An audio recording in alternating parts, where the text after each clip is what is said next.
তাহলে বলতেছিলাম আল্লাহ রাব্বুল আলামিন বলেন এক নাম্বার কর্মসূচি হলো আমি আল্লাহ রাব্বুল আলামিনের ইবাদত বندگی করা লাগবে।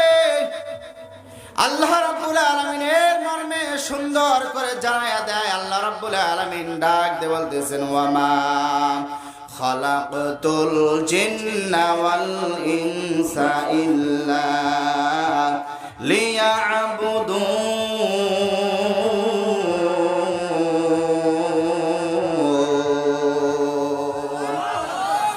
আল্লাহ রাব্বুল আলামিন বলে বান্দারে জিন আর মানুষকে আমি আল্লাহ রাব্বুল আলামিন তৈরি করেছি একমাত্র আমি আল্লাহ রাব্বুল আলামিনের ইবাদত করার জন্য। এর বাইরে আর কোনো কথা নাই, এর বাইরে আর কোনো মত নাই, এর বাইরে ভিন্ন কোনো কিছুই নাই, একমাত্র তারা আমি আল্লাহ রাব্বুল আলামিনের ইবাদত করবে। বান্দা তারা যদি আমি আল্লাহ রাব্বুল আলামিনের ইবাদত বندگی করে তাহলে ওই বান্দার কোনো চিন্তা থাকবে না, কোনো কষ্ট থাকবে না। আল্লাহ রাব্বুল আলামিন 2 নম্বরে বলতেছেন বান্দারে তোমাদের 2 নম্বর কর্মসূচি হলো ওয়া বিল ওয়ালিদাইনি ইহসানা। আল্লাহ রাব্বুল আলামিন বলে বান্দারে তোমাদের 2 নম্বর কর্মসূচি হলো 1 নম্বর আমি আল্লাহ রাব্বুল আলামিনের ইবাদত বندگی করবা, আর 2 নম্বর কর্মসূচি হলো বান্দারে তোমার জীবদ্দশায় যদি তোমার বাবা মা আর মাকে পাও, বান্দারে তোমার বাবা আর মাকে পাওয়ার পরে আমি আল্লাহ রাব্বুল আলামিন বললাম তোমার বাবা আর মার খেদমত করা লাগবে। বলেছেন কে? আল্লাহ। জোরে বলেন বলেছেন কে? আপনারা খুব কষ্ট পাচ্ছেন ভাই? প্রিয় মুসলমান ভাইরা, বাবা মা জীবিত আছে, বাবা মা যার জীবিত নাই, এই 2 ব্যক্তি কখনোই সমান নয়। কারণ যার বাবা মা নাই তার দুনিয়াটাই অন্ধকার। যার বাবা মা হারিয়ে ফেলেছেন একটু চোখ বন্ধ করে চিন্তা করে দেখেন তো আসলে কথা সত্য কিনা। কি ভাই ঠিক না? বাবা মা যার হারিয়ে ফেলেছেন দুনিয়াটা তার জন্য অন্ধকার একটা জায়গা। আল্লাহর হাবিব সাল্লাল্লাহু আলাইহি ওয়াসাল্লাম এই জন্য বলেন হুমা জান্নাতুকা হুমা নারুকা। বাপ আর মা হলো তোমাদের জান্নাত। আল্লাহর হাবিব সাল্লাল্লাহু আলাইহি ওয়াসাল্লাম বললেন বাপ মা তোমার জান্নাত, বাপ মা তোমার জাহান্নাম। বাপ আর মায়ের খেদমত করা লাগবে।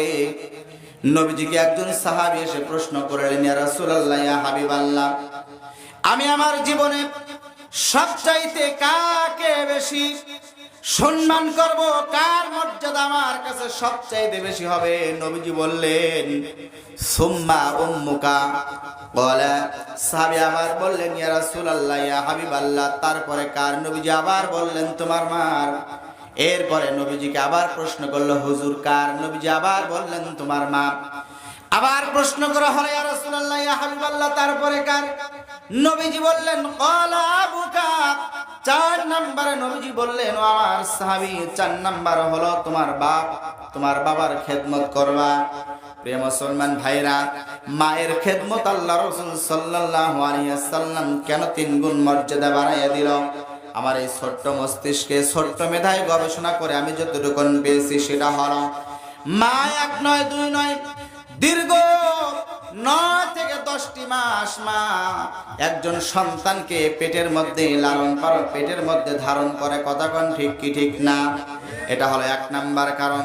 2 নাম্বার হলো আল্লাহ রাসূল সাল্লাল্লাহু আলাইহি ওয়াসাল্লাম 2 নম্বরে বললেন তোমার মা আমার ছোট্ট মেধায় গবেষণা করে আমি যতটুকু পেয়েছি সেটা হলো 1 সাগর রক্তের মাধ্যমে, 1 সাগর রক্তের মধ্য দিয়া একজন মা একজন সন্তানকে ভূমিষ্ঠ করে। প্রিয় মুসলমান ভাইরা আমার, বর্তমান বিজ্ঞান প্রমাণ করেছে নরমালি একটা সন্তানকে ডেলিভারি করতে গিয়া একজন মার যে কষ্ট হয়, কোন মানুষের যদি একসঙ্গে 44টা হাড় যদি তার শরীরে ভেঙে ফেলা হয় যত কষ্ট হবে, নরমালি একজন মা তার সন্তানকে প্রসব করতে গিয়া ডেলিভারি করতে গিয়া তার চাইতেও বেশি কষ্ট হয়। প্রিয় মুসলমান ভাইরা, এটা হলো 2 নাম্বার কারণ আমি পেয়েছি।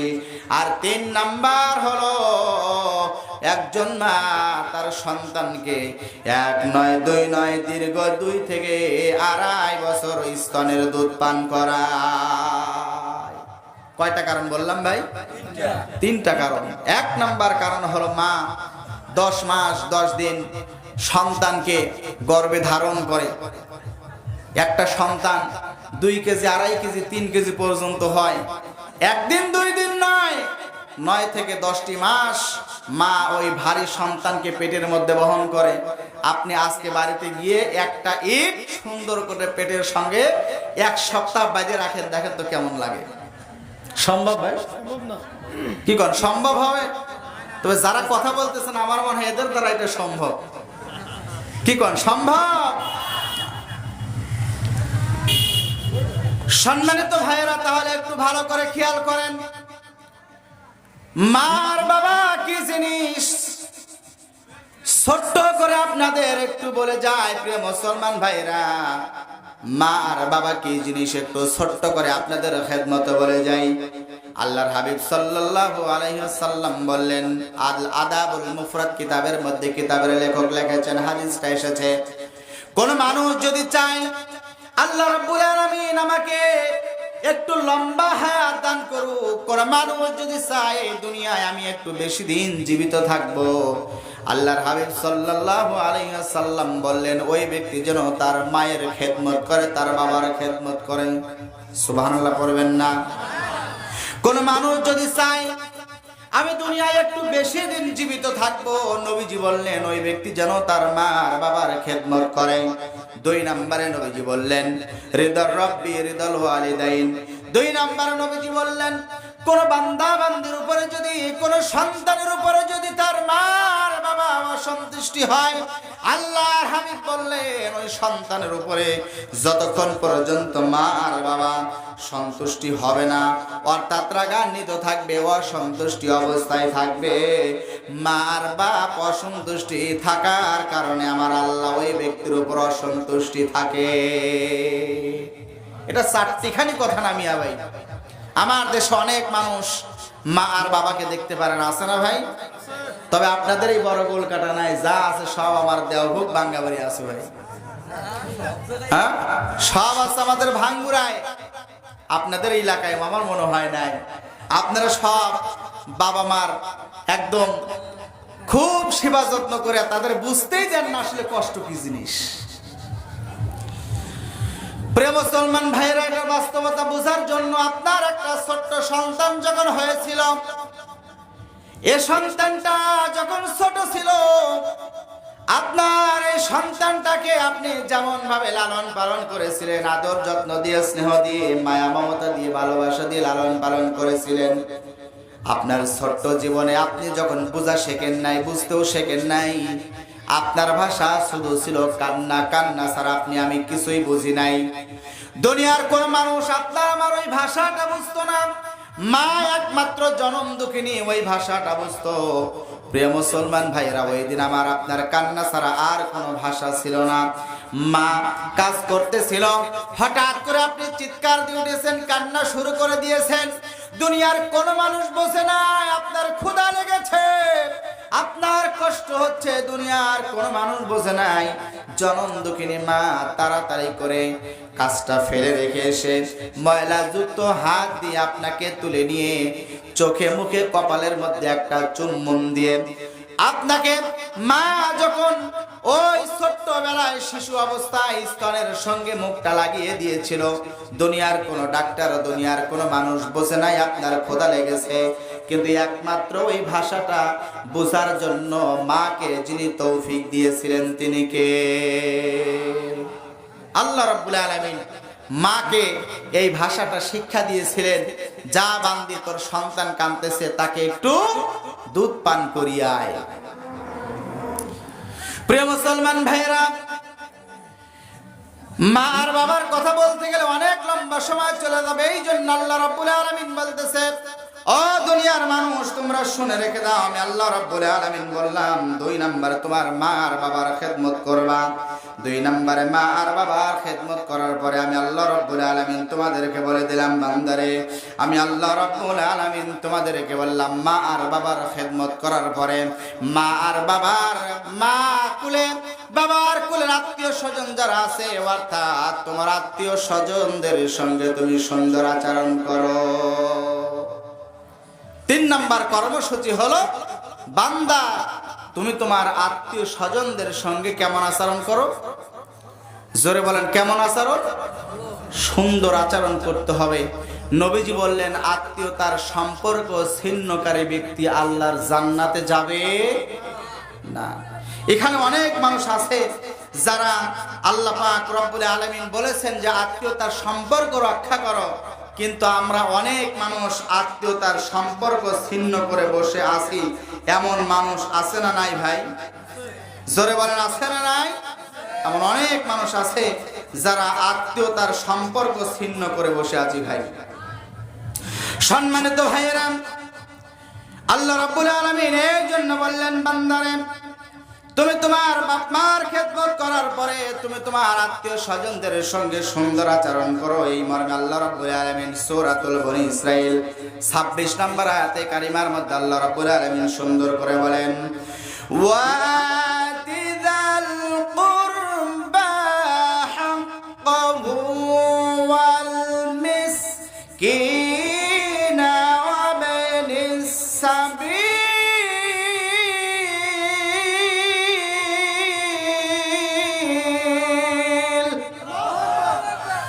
ولا تبذر تبذيرا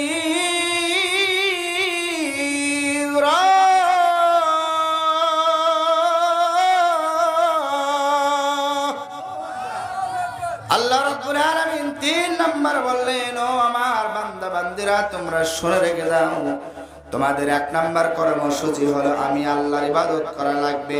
2 নাম্বার কর্মসূচি হলো তোমার বাপ মার প্রতি দয়া করা লাগবে, ভক্তি করা লাগবে, শ্রদ্ধা করা লাগবে, তাদের খেদমত করা লাগবে। আর 3 নাম্বার আল্লাহ রাব্বুল আলামিন বলেন, ও আমার বান্দা বান্দিরা তোমরা শুনে রেখে দাও, 3 নাম্বার হলো তোমার আত্মীয় স্বজনদের সঙ্গে তোমাকে সুসম্পর্ক বজায় রাখা লাগবে। আত্মীয় স্বজনদের সাথে সুসম্পর্ক বজায় রাখা কি? আপন 2 ভাই, এক ভাই আর এক ভাইয়ের মুখ দেখে না, এমন মুসলমান আছে না নাই ভাই? জোরে বলেন, আছে না নাই? বহু আছে এরকম, আমাদের কাছে বহু খবর আছে এরকম। এক ভাই আর এক ভাইয়ের মুখ দেখে না। তবে এই ঘটনা ঘটে বিয়ের পরে ভাই। কোন সময়? ভাই বড় ধন, রক্তের বাঁধন, যদিও ছিন্ন হয়। কন্যাকা কার কারণ?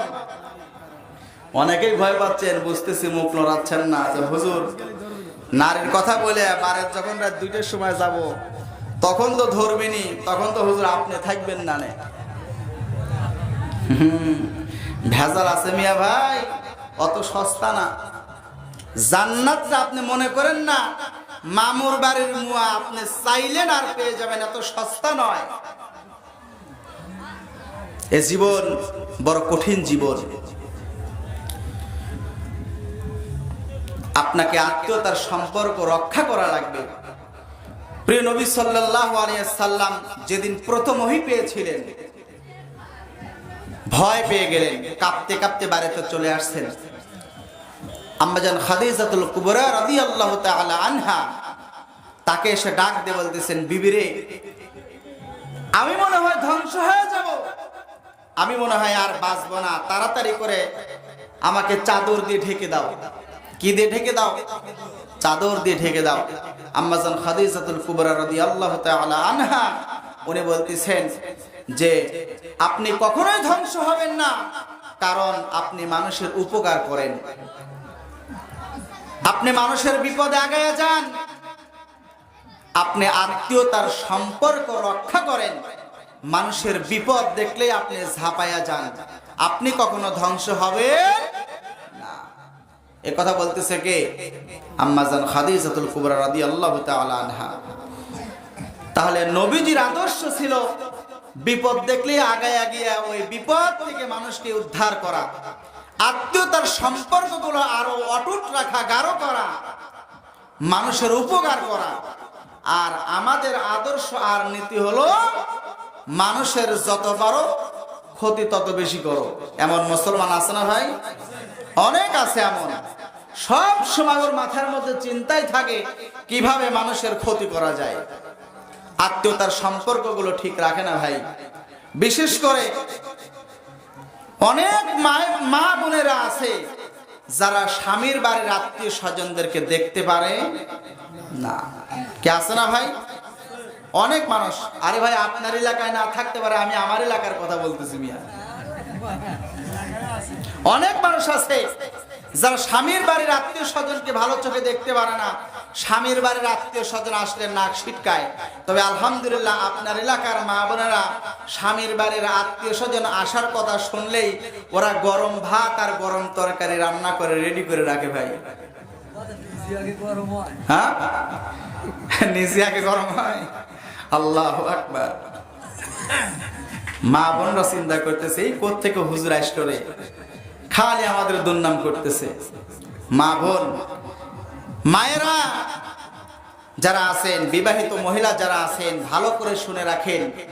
আপনি যদি স্বামীর ভালোবাসা পরিপূর্ণভাবে পেতে চান, স্বামীর বাবা মাকে আপনি আপনার আপন বাবা মা মনে করে তাদের খেদমত করেন। স্বামীর বাড়ির আত্মীয় স্বজনদেরকে ভালোবাসেন, মহব্বত করেন, তাহলে দেখবেন ওই স্বামী কোনোদিন পরকিয়া করবে না।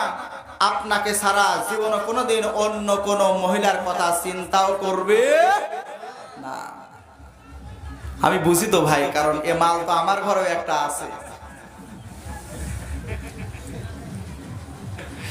ভেজাল আছে ভাই, ভেজাল আছে। তাহলে বলতেছিলাম, প্রিয় নবী মুহাম্মদুর রাসূলুল্লাহ সাল্লাল্লাহু আলাইহি ওয়াসাল্লাম যখন কাঁপতে কাঁপতে বাড়িতে চলে গেলেন, আম্মা জান খাদিজাতুল কুবরা বলতেছে, ইয়া রাসূলুল্লাহ, ইয়া হাবিবাল্লাহ, আপনি ভয় পাবেন না, আপনি ভয় পাবেন না। কারণ হলো আপনি ইতিমের সম্পদ কোন সময় ভক্ষণ করেন না, আপনি কোন সময় আত্মীয় স্বজনদের সাথে সম্পর্কটা ছিন্ন করেন না, আপনি কোন সময় মানুষের বিপদ দেখলে ঠিক থাকতে পারেন না। অতএব আপনি ধ্বংস হবেন না, ধ্বংস হবেন না। আল্লাহ রাব্বুল আলামিন সরাসরি সূরা বনী ইসরাঈলের 26 নম্বর আয়াতের মধ্যে বলেন, আল্লাহ রাব্বুল আলামিন বলতেছেন, আত্মীয়কে তার অধিকার দাও, এতিম মিসকিনদেরকে তার অধিকার দিয়ে দাও, আর মুসাফিরদের তার অধিকার দিয়ে দাও। আপনার সম্পদের মধ্যে আত্মীয় স্বজনের একটা হক থাকে ভাই, থাকে না? কথা কয় না মুসলমান, থাকে কি থাকে না? আপনার ফুপুকে আপনার বাবা বিয়ে দিয়েছে আজ থেকে 15 বছর আগে, কিন্তু আজ পর্যন্ত আপনার ফুপুর যে অংশ, এই অংশটা আজ পর্যন্ত আপনার বাবা তার বোনকে বুঝে দেয় নাই, এমন মানুষ আছে না নাই? আছে। তাহলে আপনার বাবা মরে গেছে, সে দিয়ে যায় নাই, কিন্তু আপনার তো উচিত ছিল, দায়িত্ব ছিল যে আপনার ফুপুর যে অংশ, সেই অংশটা আপনার ফুপুকে বুঝে দেওয়ার দায়িত্ব আমার আপনার ছিল কি ছিল না? কথা বলেন, ছিল কি ছিল না? কয়জন দিয়েছি মিয়া ভাই? অন্যের হক নষ্ট করে মসজিদে গিয়া মসজিদের কোনায় বসে লম্বা একটা তসবিহ হাতে নিয়ে কষে জিকির, আর মসজিদে সিজদা দিয়া মাথা আপনার ফ্লোরের সাথে ঘষতে ঘষতে কপাল কালো করে ফেলাইছে। তাহাজ্জুদ নামাজ পড়তে পড়তে কপাল কালো করে ফেলাইছে। ভালো করে শুনে রাখো মুসলমান, অন্যের হক নষ্ট করে তুমি যতই তাহাজ্জুদ নামাজ পড়ে কপাল কালো করো, আর মসজিদে গিয়া হাতে তসবিহ নিয়ে তসবিহ টিপতে টিপতে আঙ্গুল ব্যথা করো, তোমার ওই তসবিহ টিপা আর ওই সিজদার 1 পয়সার দাম আল্লাহর কাছে নাই। আগে হকুল ইবাদ, আগে বান্দার হক আদায় কর, এরপরে মসজিদে গিয়ে একটা সিজদা দে। এক সিজদার কারণে আল্লাহ রাব্বুল আলামিন 30,000 বছরের পুলসিরাত পার করে দিবে। জোরে বলেন সুবহানাল্লাহ। তুমি অন্যের হক নষ্ট করিয়া এখানে এসে সুবহানাল্লাহ আর আলহামদুলিল্লাহ জিকির করতে চাও মুসলমান, ধন্যবাদ করার জায়গা পাও না। আল্লাহ বলতেছে, আত্মীয়র হক তাকে দিয়ে দাও, এতিমের হক তাকে দিয়ে দাও, মিসকিনের হক তাকে দিয়ে দাও, মুসাফিরের হক তাকে তুমি দিয়ে দাও। কিন্তু বান্দার হক আমরা আদায় করতে নারাজ। আজকে যে মাহফিল, যে মসজিদকে কেন্দ্র করে আজকের এই মাহফিল, এ মসজিদের একটা হক আছে না নাই ভাই? জোরে বলেন, আছে না নাই? এ মসজিদের একটা হক আছে। কিছু মানুষ এ মসজিদের হকটা আদায় করবে, কিছু মানুষ আদায় করবে না। এ মসজিদের 1 নম্বর হক হলে মসজিদে ঠিক মতো এসে নামাজ পড়া। 5 ওয়াক্ত নামাজ জামাতের সঙ্গে পড়া লাগবে। প্রিয় নবী মুহাম্মদুর রাসূলুল্লাহ সাল্লাল্লাহু আলাইহি সাল্লাম ডাক দিয়ে বললেন, যদি কোনো ব্যক্তি ফজরের নামাজটা আদায় করে, এরপরে জোহরের নামাজটা আদায় করলো, ফজরের নামাজটা আদায় করার পরে জোহরের নামাজ পড়ার জন্য অপেক্ষা করতেছে, এই যে ফজর থেকে নিয়ে শুরু করে জোহর পর্যন্ত যে সময়টুকুন, এই সময়টুকুনের মধ্যে যদি কোনো বান্দা বান্দির জীবনে সগীরা গুনাহ হয়ে যায়, জোরে বলেন কি গুনাহ? সগীরা গুনাহ যদি হয়ে যায়, আল্লাহ রাব্বুল আলামিন জোহরের নামাজটা পড়ার কারণে ওই ব্যক্তির জীবনের সগীরা গুনাহগুলো মাফ করে দিবেন। জোহরের নামাজটা আদায় করেছে, আসরের নামাজটা আদায় করলো, জোহর থেকে নিয়ে শুরু করে আসর পর্যন্ত যে সময়টুকুনের জীবনের সগীরা গুনাহ মাফ করলো। এরকম ভাবে আসর থেকে নিয়ে শুরু করে মাগরিব পর্যন্ত, মাগরিব থেকে নিয়ে শুরু করে ইশা পর্যন্ত, ইশা থেকে নিয়ে শুরু করে ফজর পর্যন্ত বান্দা 5 ওয়াক্ত নামাজটা আদায় করলো। আল্লাহর হাবিব সাল্লাল্লাহু আলাইহি সাল্লাম বললেন, এইভাবে প্রত্যেক ওয়াক্ত নামাজ পড়ার কারণে বান্দা বান্দির জীবনে যদি সগীরা গুনাহগুলো হয়ে যায়, আমার আল্লাহ রাব্বুল আলামিন ওই সগীরা গুনাহগুলো মাফ করে দেয়। ইল্লা কাবীর, যদি ওই ব্যক্তির জীবনে কবিরা গুনাহগুলো না হয়, কবিরা গুনাহ যদি কোনো বান্দা বান্দির জীবনে সংগঠিত হয়ে যায়, বন্ধুরে কবিরা গুনাহ মাফ করার জন্য একমাত্র কার কাছে তওবা করা লাগবে? জোরে বলেন, কার কাছে তওবা করা লাগবে? আল্লাহ রাব্বুল আলামিনের কাছে তওবা করা লাগবে। এই রকম ভাবে এক জুমা নামাজ আপনি পড়েছেন, জুমা থেকে নিয়ে শুরু করে পরবর্তী জুমা পর্যন্ত আপনি এইভাবে নামাজ পড়েছেন, পরবর্তী জুমা পর্যন্ত জীবনের যত সগীরা গুনাহ হয়েছে, এই জীবনের সগীরা গুনাহগুলো আমার আল্লাহ রাব্বুল আলামিন মাফ করে দিবে। এরপরে এই রমজান থেকে ওই রমজান পর্যন্ত যত সগীরা গুনাহ হয়েছে, এইরকম ভাবে আল্লাহ রাব্বুল আলামিন আপনার জীবনের সগীরা গুনাহগুলো মাফ করে দিবে। আল্লাহ রাব্বুল আলামিন এইভাবে করতে করতে করতে করতে 20 বছর, 30 বছর, 40, 50, 60 বছর, 70 বছর আপনি হায়াত পেয়েছেন। এই হায়াত নামক জিন্দেগিটা আপনার শেষ হয়ে গেল। মুসলমান ভালো করে বোঝেন, ভালো করে বোঝেন, জীবনে যদি শিরকের গুনাহ না থাকে, আর যদি আপনার বিদআতের গুনাহ যদি না থাকে, জীবনে যদি কবিরা গুনাহ যদি আপনার জীবনে না থাকে, আর যদি আপনার অন্যের হক নষ্ট করার গুনাহ যদি আপনি না করে থাকেন, না থাকে আপনার জীবনে, মুসলমান লিখে নেন, আপনি মরতে দেরি হবে। আমার আল্লাহ রাব্বুল আলামিন আপনাকে জান্নাতুল ফিরদাউসের মেহমান বানাইতে দেরি করবে না। এই জন্য আত্মীয় স্বজনের হক আমরা আদায় করবো, জোরে বলেন ইনশাআল্লাহ। এই আত্মীয় স্বজনদের 6টা হক আছে প্রিয় মুসলমান, লম্বা আলোচনা করার সময় নাই। 4 নম্বর, আল্লাহ রাব্বুল আলামিন সুন্দর করে আমাকে আপনাকে ডাক দিয়ে বলে, আল্লাহ রাব্বুল আলামিন সুন্দর করে আমাকে আপনাকে ডাক দিয়ে বলতেছেন, অপচয় করা যাবে না। জোরে বলেন, কি করা যাবে না? অপচয় করা যাবে না। আত্মীয় স্বজনদের এই জায়গায় 6টা পয়েন্ট আছে, বলতে সময় লেগে যাবে মুসলমান ভাইরা। আল্লাহ রাব্বুল আলামিন বলেন, ইয়া রাসূলুল্লাহ, ইয়া হাবিবাল্লাহ, 4 নাম্বার কর্মসূচি আপনাকে দিলাম। আপনার বান্দা বান্দিরা জীবন চলাতে গিয়া যদি অপচয় না করে, জোরে কোন কি না করে? অপচয় না করে। আল্লাহ রাব্বুল আলামিন সূরাতুল বনী ইসরাঈলের 27 নম্বর আয়াতে কারিমার মধ্যে ডাক দিয়ে বলেন, ইন্নাল মুবাযযিরিনা কানু ইখওয়ানাশ শায়াতিন ওয়া কানাশ শাইতানু লিরাব্বিহি কাফুরা।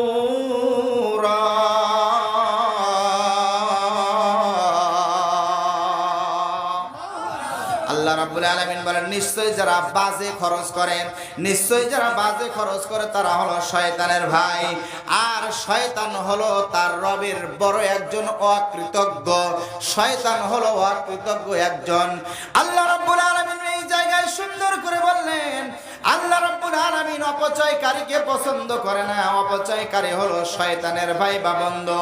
নিশ্চয়ই শয়তান হলো একজন অকৃতজ্ঞ, নিশ্চয়ই শয়তান হলো তোমাদের প্রকাশ্য শত্রু। অন্য আয়াতে বলেন, প্রিয় মুসলমান ভাইয়েরা, এখন অপচয়টা কি জিনিস একটু ভালো করে খেয়াল করে নেন। অপচয়টা কি? আপনার বাজার লাগবে 100 টাকার বাজার করলে আপনার হয়ে যায়, কিন্তু আপনি 300 টাকার বাজার করলেন, কিছু খাইলেন, কিছু নষ্ট করলেন। প্রিয় মুসলমান ভাইয়েরা, অনেক মানুষ দেখবেন আছে অহেতুক যেখানে সেখানে টাকা পয়সা খরচ করে, তার কোনো হিসাব নিকাশ নাই। এই যে আমাদের পাশেই কোপ হচ্ছে,